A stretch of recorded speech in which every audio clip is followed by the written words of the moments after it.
Hi! This time I wanted to talk about what many dungeon masters ignore concerning adventure modules and hit points. I specifically say dungeon masters because they play Dungeons and Dragons, of course. And sadly, many Dungeons and Dragons players have been taught to play the game in the Gygaxian way, which is without roleplay. Of the two Dungeons and Dragons creators, Dave Arneson was the role player. Gary Gygax was the businessman and the wargamer and board gamer, but he was never a role player. So when it comes to adventure modules, you shouldn't play them as some sort of board game situation, or even as a video game level. Funny enough, you can play a video game themed role-playing game, but when it comes to actual roleplay, please check out my beginner's guide to roleplay in case you think that roleplaying is acting. It is not. Please check out my beginner's guide. Also check out my videos Demystifying Gary Gygax and The Legacy from Dave Arneson. The true role-playing legacy. When it comes to combat encounters or even situations involving task resolution, skill checks, all of that, roleplay should be given a priority. You shouldn't play things as if you were limited by the rules of a board game or by the board itself, because many people play using miniatures, grids, furnitures, battle maps, etc. Those are great, I like them, but they are optional. At one point, Gary Gygax and Rob Kuntz, they actually enjoyed playing Dungeons and Dragons without miniatures and maps and all of that, and tiles, but they kept them around because, well, Dungeons and Dragons was introduced to the wargaming community back then, like in the 70s, 80s. You could say that that's when the wargaming community started to discover tabletop role-playing games in order to pull them into the hobby. Well, keeping miniatures, maps, and all of that made a lot of sense. Now the wargaming community felt that there was some sort of common ground or familiarity. So they were encouraged to play role-playing games. They were like, oh, they're kind of like a war game, but a bit different. There's also the business aspect. Even today, there is a good market concerning miniatures, battle mats, tiles, etc. So if you enjoy using those, go for it, but never get trapped by them. You're not playing a board game. You are not playing a war game, you are playing a tabletop role-playing game. The game master is presenting the situation without asking what do you do every single time. The players can interrupt the game master during the description, although it is much better to wait for the details in case there is something important. And the players, of course, are going to be describing their character's actions. I approach the statue and take a closer look at its face. I pick up the strange reliquary. I start turning it around, seeing all of its features. I open the door cautiously while I draw my short sword. That's roleplay. The most immersive thing when it comes to gaming. So all of those adventure modules, all of the encounters, they are there for you to interact with them in all sorts of ways, not limited by the rules of a board game or by the board itself, not limited because of the inner workings of a video game. This is not the video game Baldur's Gate or Neverwinter Nights. Putting that into that roleplay angle or perspective, let's talk about hit points. There are a lot of popular channels. They present themselves to be role-playing channels. They are not. They barely touch upon the gaming aspect in a very clumsy way. And they usually point out, oh, this Dungeons and Dragons 5th edition module is terrible because it is unbalanced. There is no way for the characters to come unscathed out of this encounter or they will die. There is a total party kill, etc., etc., etc. There are a lot of good Dungeons and Dragons 5th edition modules out there. I own several of them. But a lot of them either took inspiration from old modules. If there was something good to be said about Gary Gygax in tabletop role-playing games, is that even though he wasn't a role player, he presented some very interesting modules. Some modules are a bit wacky, but well, give or take.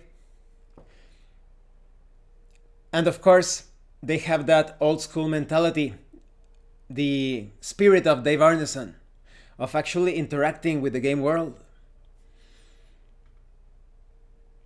And the enemies, of course, they look unbalanced at first, but you may notice that in many of those modules, and some modules are actually reprints of older modules, or even like remakes, but it's pretty much the same module with a few additions.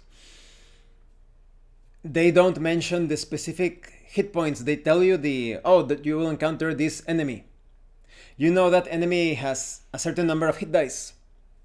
And usually they give you the average. In the monster manual, you have the average number of hit points. But that doesn't mean you are obligated to use those specific hit points. That's why you have hit dice. So if you have an enemy of 5 hit dice and you're like, oh, that enemy is too powerful. 5 hit dice, let's say 5d8 or 5d10. That means potentially that enemy could have 5 hit points, just 5 hit points. Let's say that you were creating the monster and you rolled a 1 in each roll. 5 hit points. 5 rolls, 5 hit points.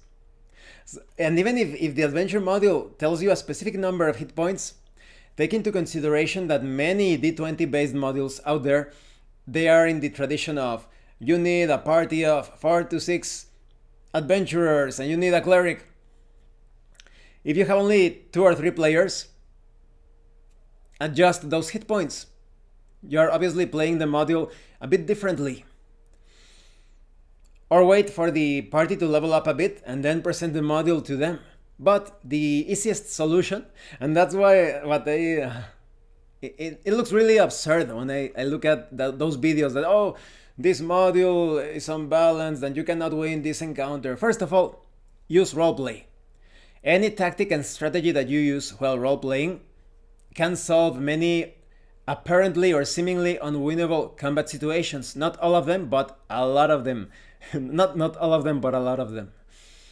So if your character suddenly dives under you have a halfling or a gnome, and you decide to dive under the table, and the enemy was about to attack, as a dungeon master, make that an automatic miss for the enemy. That was a pretty clever idea, using the smaller size of the gnome, of the halfling. Sadly, many of the fools running Wizards of the Coast and writing adventure modules currently and all of that and rules, they do not understand that the reason why smaller characters do not move 30 feet, they do not cover that distance in their move action. They normally cover 25 feet is because they have shorter legs. It is logical to assume that someone with shorter legs is not going to be... Do you think that the fastest runners on this planet are midgets? Are midgets the fastest runners in this planet? No, of course not. If you have longer legs, you can reach, and there's just too much of an advantage. So when it comes to halflings, gnomes, they are going to use their smaller sizes for that advantage.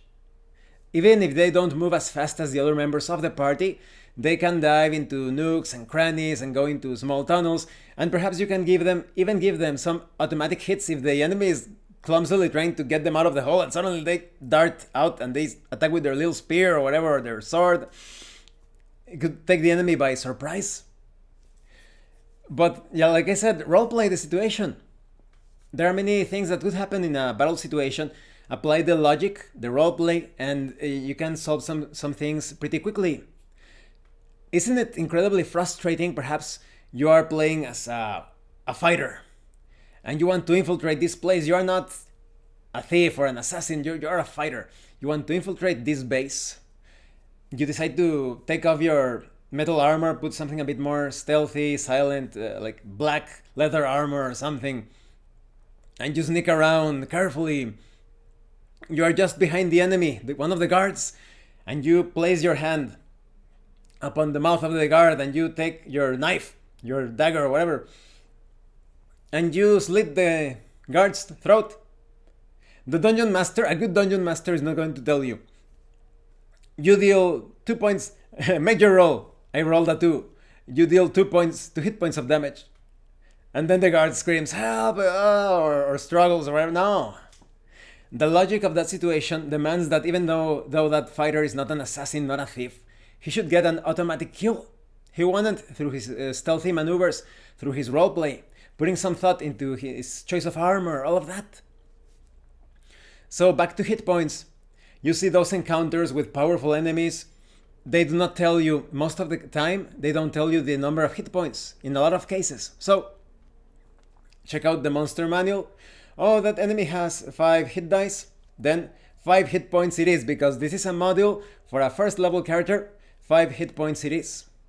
And I think that's somewhat of an error when it comes to dungeon masters reading through the adventure, and an error, of course, when it comes to the writers of Dungeons & Dragons 5th edition. In the core books and the modules, they do not tell you, remember that you can adjust the hit points.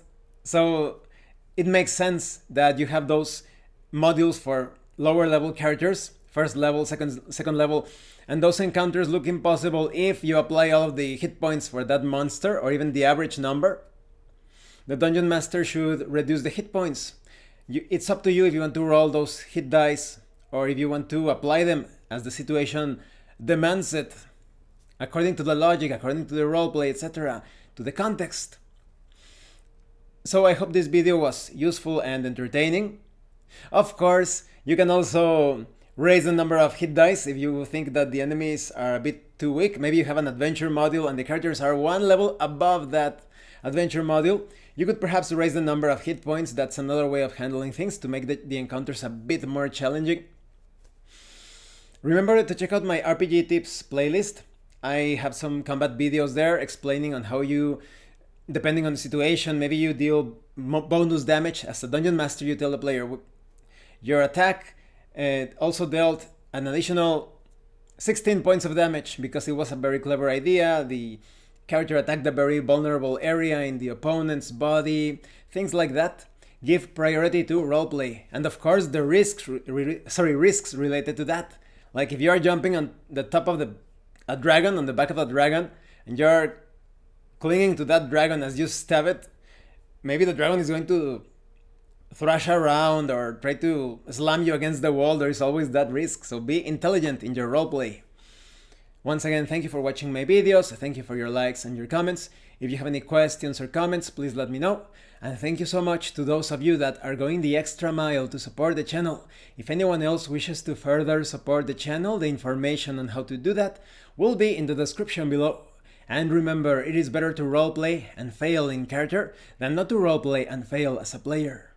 Once again, thank you, and see you later.